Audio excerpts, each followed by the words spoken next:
Bugun atdeganda nashtada bir stakan süt bilan yeyishga nihoyat mos keladigan yong'oq bulkining tafsiliy tayyorlash usulini sizlarga baharlab elib keldim do'stlar. Tayyorlash usulimi shunchalik bek oddiy, birlik o'zinglar o'rganib olsizlar. Ketarlik materiallarni ekran yuziga tafsiliy yozib qo'ydim, shu bo'yicha foydalanib olsanglar bo'ldi.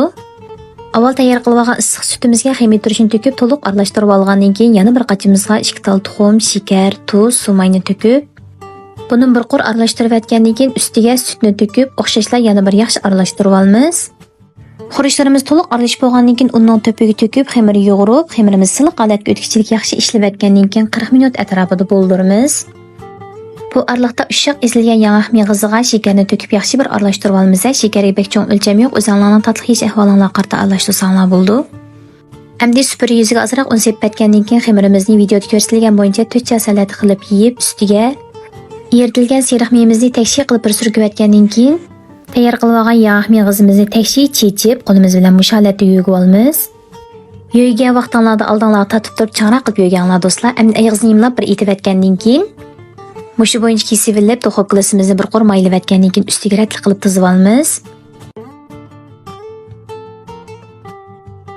Tizib olib 20 minutdan 30 minut atrofida yana bir qatim tindirib olamiz. Vaqtimiz to'shqanda ustiga tuxum seriqini tekshi surkab, oldin 10 minut burun qizdirilgan duxovkada 150 gradusda 40 minut atrofida pishirib olsak tayyor bo'ldi. Endi sizlar uyda bir qatim sinab yiqinglar do'stlar.